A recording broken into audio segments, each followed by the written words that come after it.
In 1972, a man named Dan Cooper walked out of a store with a Maytag washing machine. He left a comment on our last investigation to let us know that 54 years later, that exact machine is still spinning in his basement. 5 decades of weekly loads, and the only thing he has ever swapped is a single motor. Now hold that image in your head and walk into any big box store this weekend. You hand over $3,000 for a Samsung smart refrigerator with a glass door and a glowing touchscreen. It hums like something off a movie set. And the cold statistical truth is that this machine will probably be dead before your kid finishes elementary school. Worse, when it dies, the technician who shows up will not pull out his tools. He will shrug and tell you to haul it to the curb. How did we go from machines that outlive their owners to machines designed to be thrown out before the financing is even paid off? Today, we are pulling the panels off and exposing the engineering decisions that turned your kitchen into a landfill waiting to happen.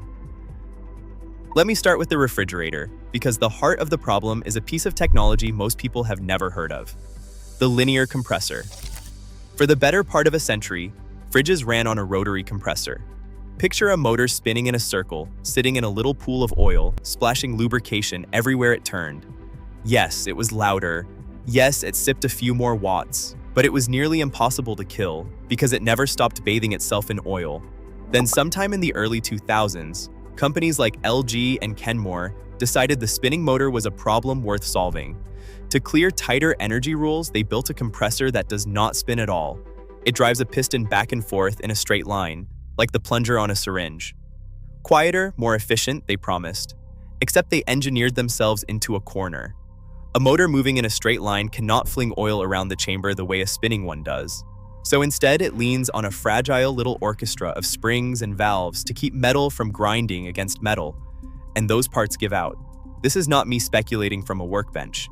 This is the heart of a sprawling class action lawsuit. When one of these compressors lets go, it frequently spits metal filings straight into the sealed cooling lines. Think of it as a coronary for your refrigerator. You cannot simply bolt on a new compressor because the entire bloodstream of the machine is now full of shrapnel. The fridge is finished. And here's the cruel part. Even if your compressor goes the distance, there is a second time bomb tucked inside that French door: the ice maker. Anyone who owns one of these refrigerators already feels their jaw tighten reading that sentence. There was a time when the ice maker lived in the freezer, which made perfect sense because the freezer is, frozen. But shoppers wanted bigger freezer shelves, so engineers dragged the ice maker upstairs into the fresh food compartment. That is a quiet act of war against the laws of thermodynamics. They are now asking a box engineered to hold lettuce at 38 degrees to also manufacture ice. To pull it off, they snake freezing air up from the bottom through flimsy plastic ducts into a compartment with almost no insulation. The ending writes itself. Seals fail, warm air sneaks in, and the whole assembly seizes into one frosted brick. It jams, it weeps water across your floor, and eventually, it takes the fan motor down with it. They built a machine that picks a fight with physics just so the front would look a little sleeker. The second reason your appliances are dropping dead is the silicon that crept inside them. Your grandmother's oven had a dial. That dial was a switch, a piece of metal that sent power to a coil. When it quit, you bought a $10 replacement and twisted it into place. Your oven today has a motherboard, a circuit board crowded with microprocessors, capacitors, and 100 tiny solder joints. And where do the engineers mount this heat-hating computer? Inches from the oven vent?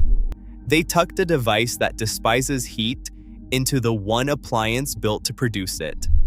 Every bake cycle expands and contracts those joints until they crack. But the genuine assassin is a feature they sell you as a perk: the self-clean cycle. Press that button, and the oven seals the door and climbs to 900 degrees to incinerate the grease inside. That wall of heat rolls up the back of the range and slow roasts the control board. We have talked to a long list of repair technicians who all repeat the same warning. Nothing kills a modern oven faster than self-clean. You are deep frying the brain of the machine to dodge 10 minutes with a sponge. A new board runs $400, assuming the part still exists. The dishwasher tells the same story. Buy one in 1990 and it roared like a turbine. But that racket was a strong motor and a steel grinder pulverizing whatever you left on the plate. 45 minutes later, your dishes came out sanitized. The version they sell now, throttled by water and energy mandates, leans on a feeble little pump that more or less mists the dishes. To compensate, it churns for 3 or 4 hours. And because the motor is too weak to chew up food scraps, they yanked the grinder out entirely.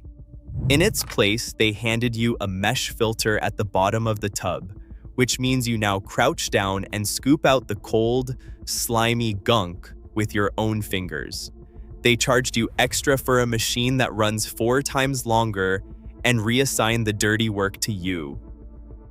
But the most insulting move of all is the sealed tub, and it is the reason your washer is now disposable. Go back to that 1972 Maytag. Its drums spun on bearings. Bearings take a pounding and eventually surrender. On that old machine, you could unbolt the back, knock out the worn bearings, press in fresh ones for $20, and buy yourself another decade. Today, Whirlpool and Samsung and the rest use a trick called plastic welding. They fuse the bearings permanently into the plastic outer tub. There is no popping them out. When that $20 part fails, you are forced to replace the entire tub assembly. The part is $400. The labor is $300 more. So you are staring at a $700 bill on a machine that cost $8. And the repairman delivers the sentence that sums up the whole era. It is not worth fixing. That is not bad luck. That is a blueprint. They deliberately welded shut the one part guaranteed to wear out, so your only exit is the checkout line. So what do you actually do? If you saw our last video, you already know the Speed Queen argument. But not everyone has $2,000 for a washer. The real escape is to refuse the smart appliance altogether. When you shop for a fridge, hunt for the dumbest, plainest box on the floor. No touchscreen, no door ice maker, no Wi-Fi. Every feature you skip is a failure point you delete. Or do what the quietly smart people are already doing.